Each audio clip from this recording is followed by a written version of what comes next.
नमस्ते दोस्तों, old is gold में आपका स्वागत करता हूं। और स्वास्थ्य संबंधी चर्चा के अंदर आज मैं आपको होम्योपैथिक में एक नौसोड जिसका नाम है ट्यूबरकुलिनम, प्राय डॉक्टर नौसोड कम देते हैं या कोई देता है तो बड़ी झिझक के साथ देता है। ऐसा क्यों?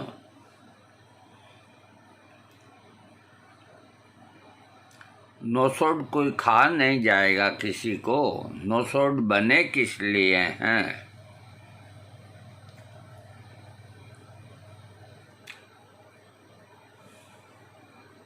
गुरु द्रोणाचार्य ने कहा अर्जुन से कि अर्जुन,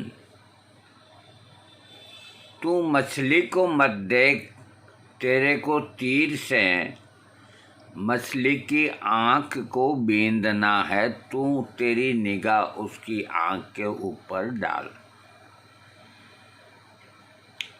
तब अर्जुन ने तीर है जो मछली की आँख पे चलाया और वो कामयाब भी है। होम्योपैथिक हो या आयुर्वेदिक हो या कोई चिकित्सा हो, जब तक सही जगह पे प्रहार नहीं करेंगे तो रोग मरेगा नहीं, रोग ठीक होगा नहीं। अब मान लीजिए आप किसी का खांसी का इलाज कर रहे हैं, 15 दिन हो गए, 20 दिन हो गए, कफ आता है और आता है, तो फिर आप कहेंगे भाई देखो अब एक्सरा कराओ या डॉक्टर के पास जाओ। प्राय 100 में 90 डॉक्टर पतली गली से रास्ता बना के निकल जाते हैं। कोई बुरा नहीं माने मेरी बात का। कुछ जो डॉक्टर होते हैं, ऐसा नहीं डॉक्टरों की कमी नहीं है, अच्छे डॉक्टरों की भी, वो फिर उसकी हिस्ट्री जान करके कि हल्का ज्वर भी है और बुखार है, खांसी है और वो जा नहीं रही है 15-20 दिन से और कमजोरी है, तो वो ट्यूबरकुलिनम 1000 का एक खुराक दे करके उस रोगी को दूरस्थ कर सकते हैं। अगर उसको उस समय ट्यूबरकुलिनम 1000 न दिया और उसको रुखसत कर दिया तो वो एलोपैथिक डॉक्टर के पास जाएगा, जहां उसका एक्सरा होगा और एक्सरा के अंदर कुछ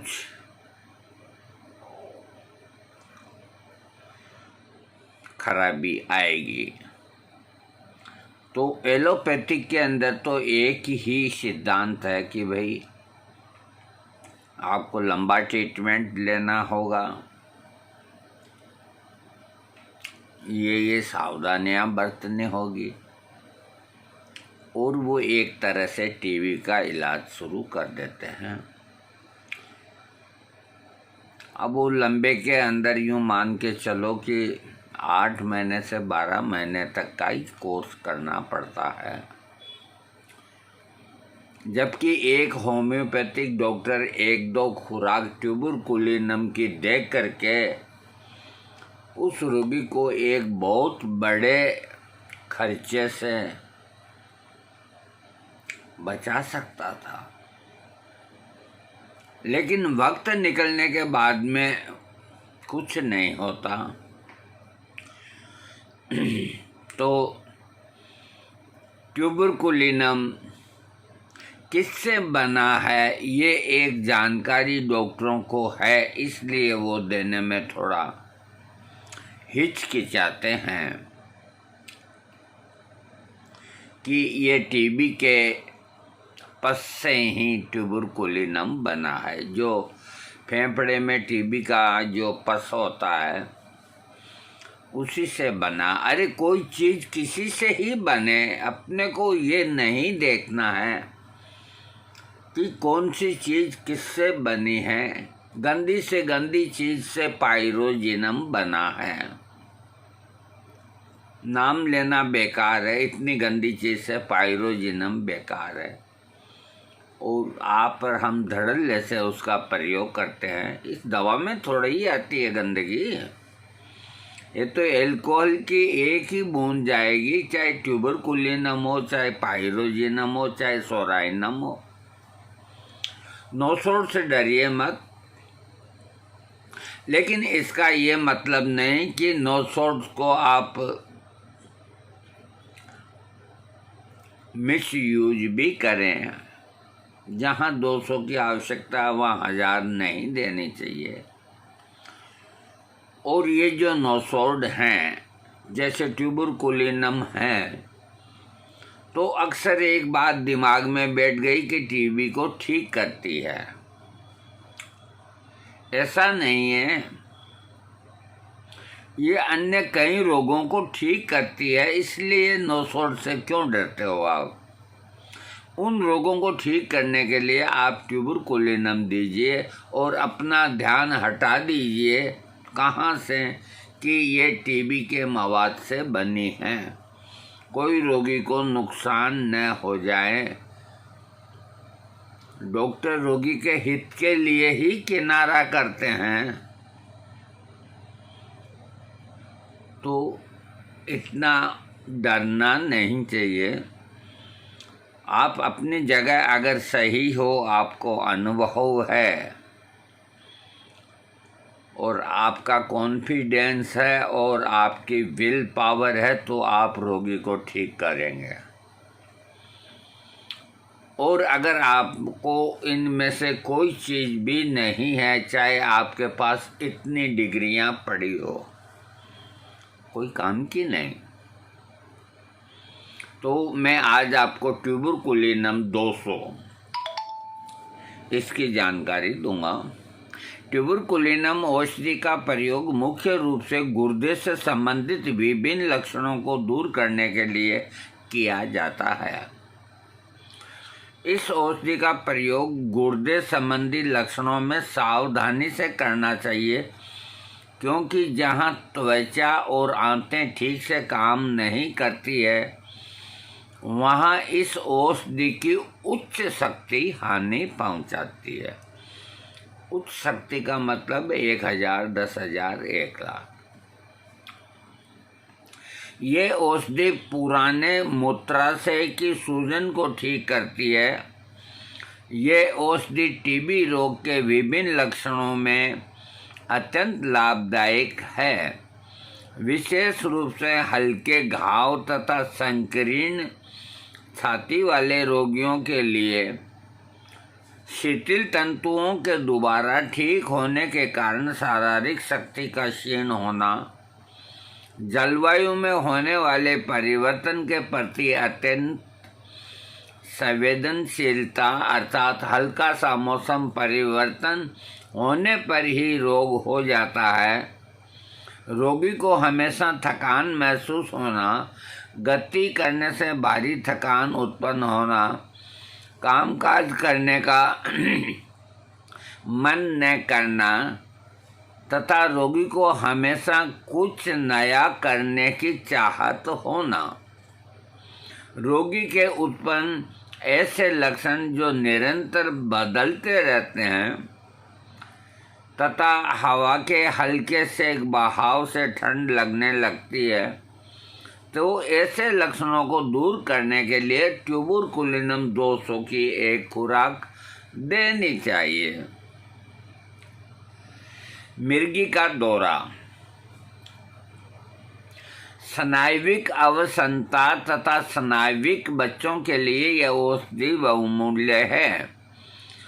बच्चों में कई सप्ताहों तक गतिशील रहने वाला अतिसार, अत्यधिक कमजोरी, शरीर का नीला पड़ना, मानसिक रूप से कमजोर बच्चे, बढ़ी हुई गलतुंडिकाएं, त्वचा के रोग, जोड़ों का दर्द, अधिक संवेदनशील, शारीरिक व मानसिक रूप से कमजोर होना, सर्वांगीण अवसन्नता, स्नायुविक कमजोरी, कंपन, जोड़ों की सूजन आदि में ट्यूबरकुलिनम औषधि का प्रयोग किया जाता है।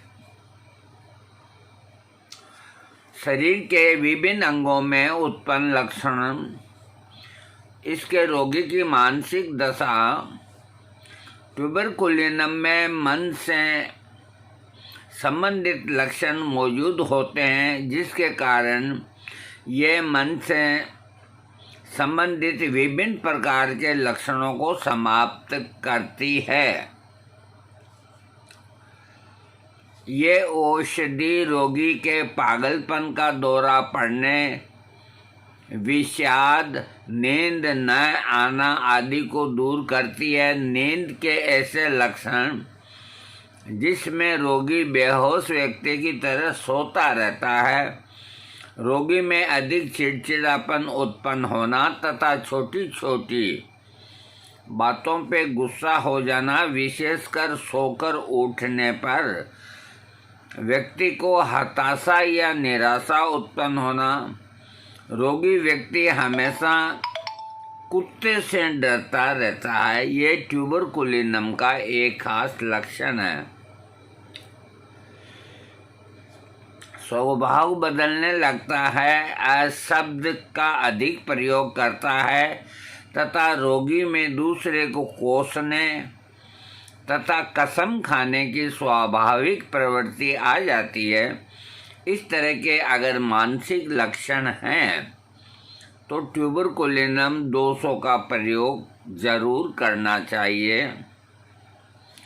मस्तिष्क की गहराई में दर्द और स्नायु शूल होना, रोगी को अजीब अजीब दिखाई देना, सिर में तेज दर्द होना जैसे कोई पट्टी सिर के चारों ओर बंधी हो, मस्तिष्क को ढकने वाली झिल्ली में जलन होना, शरीर में पानी की हानि होना, विशेषकर पसीना और पेशाब के द्वारा दस्त का लगना, ऋषभदार उद्वेग आदि लक्षणों में रोगी को ट्यूबरकुलिनम औषधि देनी चाहिए।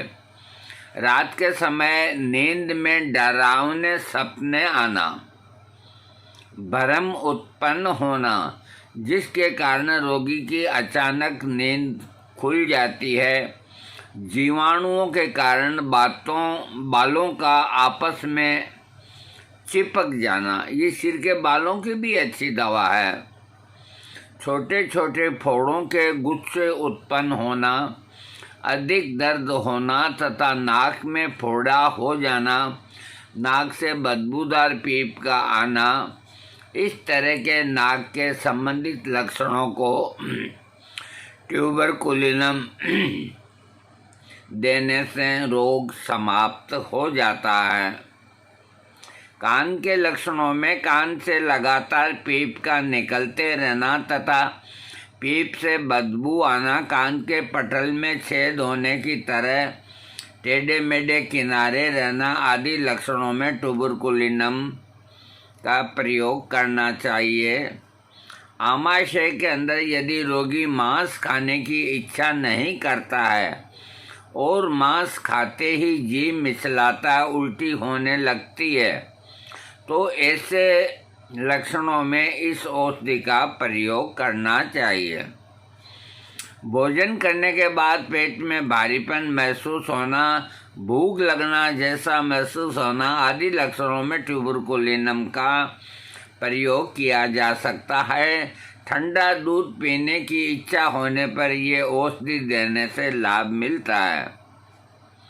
पेट के लक्षणों में सुबह के समय अचानक दस्त का लगना, मल गाढ़ा कत्थई रंग के आने के साथ मल से तेज बदबू आना, आंत्रयोजन रहना, टीबी आदि लक्षणों में ट्यूबरकुलिनम औषधि का प्रयोग किया जा सकता है।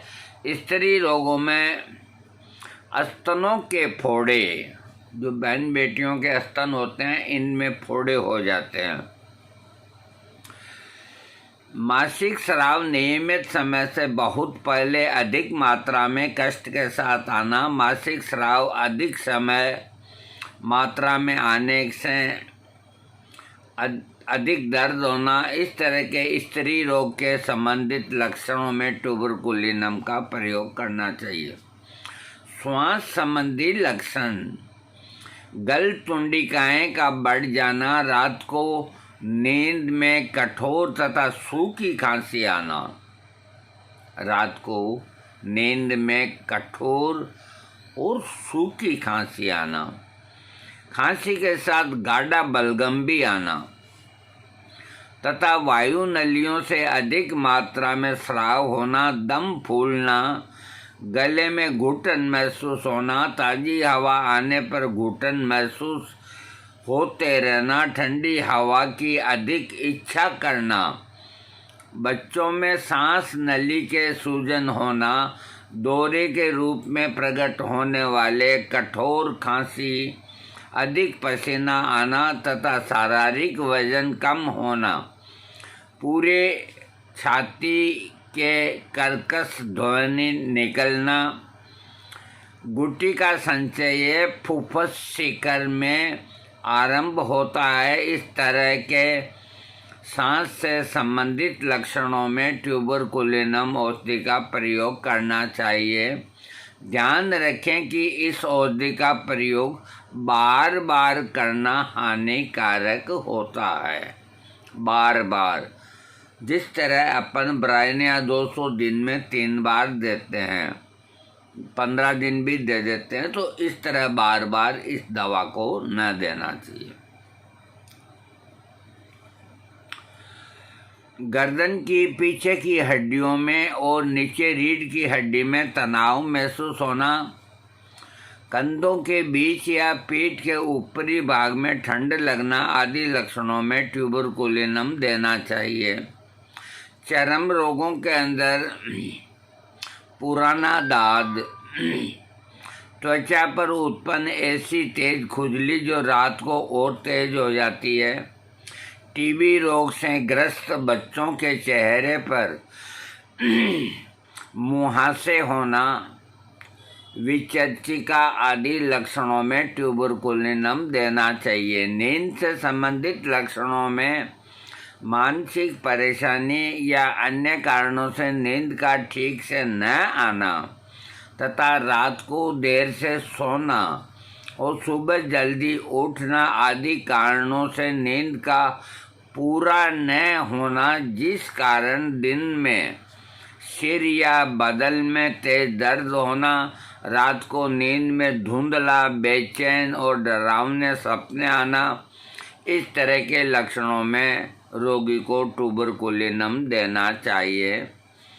बुखार के अंदर धीरे धीरे आने वाला बुखार तथा पूर्ण रूप से बुखार उत्पन्न होने के बाद लगातार बना रहता है, ये टीबी के लक्षण होते हैं। ऐसे लक्षण वाले बुखार में ट्यूबरकुलिनम का प्रयोग हर दूसरे घंटे के बाद करना चाहिए।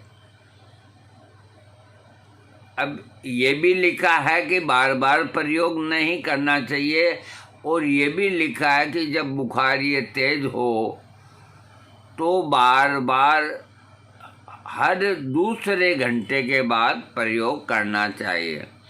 शरीर में अधिक पसीना आना, अधिक ठंड महसूस होना आदि लक्षणों में ट्यूबरकुलिनम का प्रयोग करना चाहिए।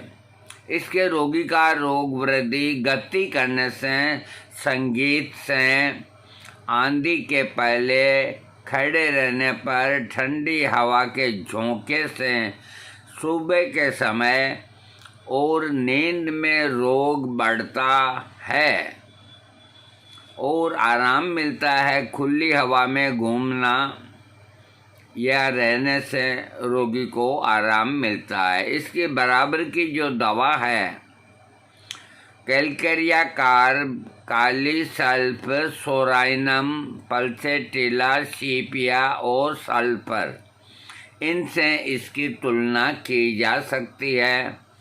इसके अधूरे काम को पूरा करने के लिए कैलकेरिया कार्ब, चाइना और ब्रायनिया औषधि ट्यूबरकुलिनम औषधि के पूरक हैं। या तो इन दवाओं के अधूरे काम को ट्यूबरकुलिनम पूरा करेगा या ट्यूबरकुलिनम के अधूरे काम को, लाइट गई कोई बात नहीं, तो ये चाइना और कैलकेरिया कार्ब ये ट्यूबरकुलिनम से लाभ हो गया, थोड़ा कम लाभ हुआ है तो इनको देने से पूरा लाभ हो जाता है। मात्रा लिखी है, ट्यूबरकुलिनम औषधि की 30 से उच्च शक्ति तक प्रयोग किया जा सकता है, लेकिन आपको न तो उच्च शक्ति पे जाना है बिना सोचे समझे और न निम्न शक्ति पे आना है 30 पोटेंसी पे। आप 200 पोटेंसी का प्रयोग करें, वो भी 1 हफ्ते का गैप देवें या 4 दिन का गैप देवें। कई ऐसी बीमारियां हैं जहां ट्यूबरकुलिनम को दिन में 3 बार 200 पोटेंसी में भी दे सकते हैं। कोई पेशाब संबंधी रोग या कोई इस तरह का रोग हो तो दिन में 3 बार 8 दिन 10 दिन के लिए दे सकते हैं, कोई हानि नहीं करेगी। और जहाँ इस तरह की तकलीफ है, कोई मानसिकता या कोई खांसी या कोई और, तो 200 की एक खुराक दे करके रोगी को करना चाहिए 3-4 दिन बाद आना। अगर वो कहता है मैं इससे बेहतर हूँ तो एक खुराक और दे के उसका इलाज ही बंद हो जाएगा, वो ठीक हो जाएगा। इस औषधि का प्रयोग किसी रोग में करने के बाद दोबारा प्रयोग करते समय लंबे समय का अंतर दें। आगे ना बात, बच्चों के रोग में इस औषधि के बीच वाली शक्ति का प्रयोग करना चाहिए। बच्चों की बीमारी में बीच वाली शक्ति, अगर चाइल्ड बहुत छोटा है तो 30 पोटेंसी 2-4 दिन देने में कोई हानि नहीं करती, वरना 200 पोटेंसी सबसे श्रेष्ठ है। देखो दोस्तों, एक बात बताता हूँ मैं कि इसी की दवा, इसी के लक्षण वाली एक दूसरी दवा है, वो भी नोसोड है, उसका नाम है बेसिलिनम। बेसिलिनम 200 और ट्यूबरकुलिनम 200, इन दोनों के लक्षण आपस के अंदर यूँ मान के चलो कि मिलते हैं, बहुत ज़्यादा मिलते हैं। तो जहाँ मन के अंदर झिझक हो कि 8-10 दिन हो गए खांसी ठीक नहीं हो रही है, तो ट्यूबरकुलिनम न दे करके बेसिलिनम एक खुराक 1000 पावर में दे सकते हैं, क्योंकि ट्यूबरकुलिनम से बेसिलिनम थोड़ी लाइट है। जब बेसिलिनम ही फायदा नहीं करे तो फिर ट्यूबरकुलिनम दे सकते हैं। और प्राय कई डॉक्टर और कई बुक्सों के अंदर बेसिलिनम का लिखा ही नहीं गया, डायरेक्ट ट्यूबरकुलिनम का ही लिख दिया। वो इसलिए कि दोनों के लक्षण एक से ही हैं। ये फेफड़े के अंदर जो सड़ा हुआ पस होता है उससे ट्यूबरकुलिनम बनता है, और बेसिलिनम फेफड़े का जो सड़ा हुआ इतना सा टुकड़ा जो लेकर के उससे बनाते हैं। घबराइए नहीं, आपके पेट में कुछ भी नहीं जाएगा एल्कोहल के अलावा, लेकिन जानकारी देना हमारा फर्ज बनता है कि कौन सी चीज़ कैसे बनती है। हाँ, जानकारी देने में कोई एतराज नहीं। होम्योपैथिक में जब शक्तिकृत कोई दवा हो जाती है तो उसके अंदर चाहे वो कोई भी दवा क्यों न हो, सोने से बनी दवा हो, चांदी से बनी हो, लोहे से बनी हो, वो आपके शरीर में एक बूंद एल्कोहल ही जाएगा। इस बात को ही याद रखें। इसके अलावा ये याद ना रखें कि जो दवा मुझे दी है वो किससे बनी है। अगर ये बात रोगी को मालूम हो जाए तो वो डर के मारे लेवे ही नहीं। ऐसा कुछ नहीं, कहीं डरने की कोई आवश्यकता नहीं।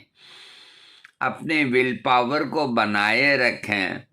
और खांसी, विशेष करके खांसी अगर पुरानी हो जाए, 15-20 दिन एक्सरा नॉर्मल आ जाए और डॉक्टर बुखार भी नहीं रहे, भूख भी लगती रहे, डॉक्टर डाउट करे कहीं टीबी न हो, तो ऐसी स्थिति में डॉक्टर को पूरी बात बताएं तो वो डॉक्टर बेसिलिनम 1M या ट्यूबरकुलिनम 1M आपको दे करके आपकी पुरानी खांसी को समाप्त कर देगा। इसके अंदर कहीं संदेह ही नहीं।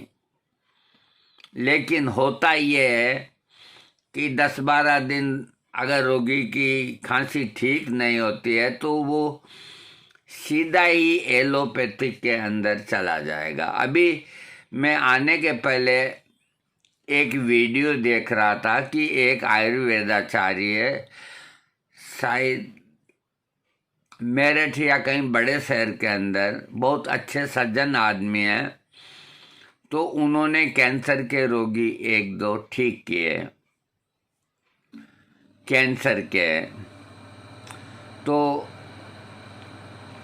अब वो कैसे ठीक हुए, कौन सा कैंसर था, क्या था, कब का था, ये पूरी जानकारी नहीं देते कोई। तो कैंसर का देखो, मैं एक बात आपको क्लियर बता देता हूँ। कैंसर ठीक न आयुर्वेदिक से होती है और न एलोपैथिक से होती है। कैंसर ठीक न होम्योपैथिक से होती है।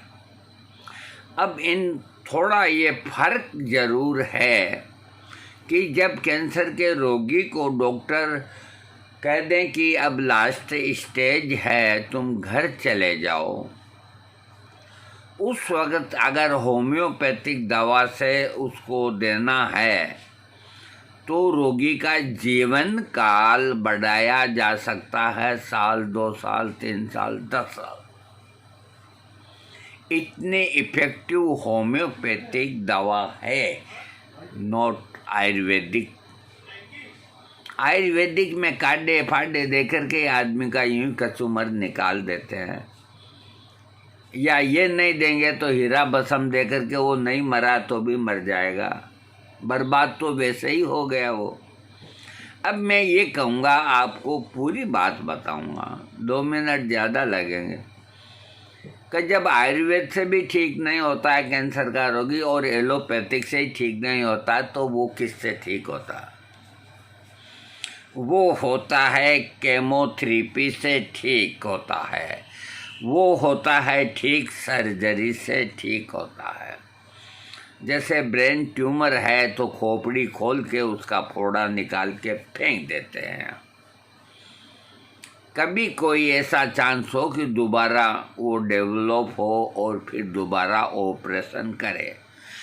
मैं ऐसे पेशेंटों को ही जानता हूँ जिनका दोबारा ऑपरेशन हुआ, ट्यूमर का, दोबारा खोपड़िया को खोला, और आज इस बात को 20 साल हो गए, वो अपनी ज़िंदगी को आराम से जी रहा है।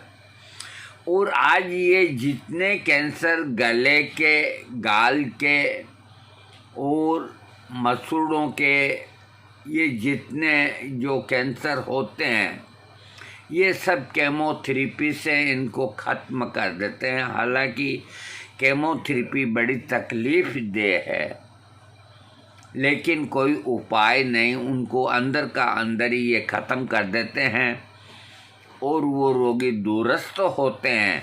और दूरस्थ होकर के पूरी आयु लेकर के स्वाभाविक मौत से मरते हैं। इसलिए देखो, ये मेरा अपना निजी अनुभव की बात बताई है। अगर आयुर्वेद से कोई कैंसर ठीक करते हैं और वो भी अगर इजी तरीके से करते हैं तो बड़ी खुशी की बात है। हम ही चाहते हैं कि भी आयुर्वेद तरक्की करे, खूब तरक्की करे। लेकिन देखो, जहाँ दिन होता है तो दिन करना पड़ता है, जहाँ रात होती है तो रात करनी पड़ती है। इसको झुटलाया नहीं जा सकता। और आज आयुर्वेदिक वेद डॉक्टर जो कैंसर का इलाज करते हैं वो भी ये आपको कहेंगे कि नहीं, आपको ये सोनोग्राफी तो करानी होगी, ये एक्सरा तो कराना ही होगा, अल्ट्रासाउंड तो कराना ही होगा, MIR कराना ही होगा। आयुर्वेद के डॉक्टर भी आपको वहीं भेजेंगे और वो दलील ये देंगे कि देखो, जांच के बिना तो पता कैसे लगे, तो फिर कैसे आयुर्वेद हुआ। खैर, जो आयुर्वेद से ठीक करते हैं मैं उनको साधुवाद देता हूँ, थैंक्स देता हूँ और मेरी ढेरों शुभकामनाएं देता हूँ कि वो रोगी को ठीक करते हैं। थैंक्स।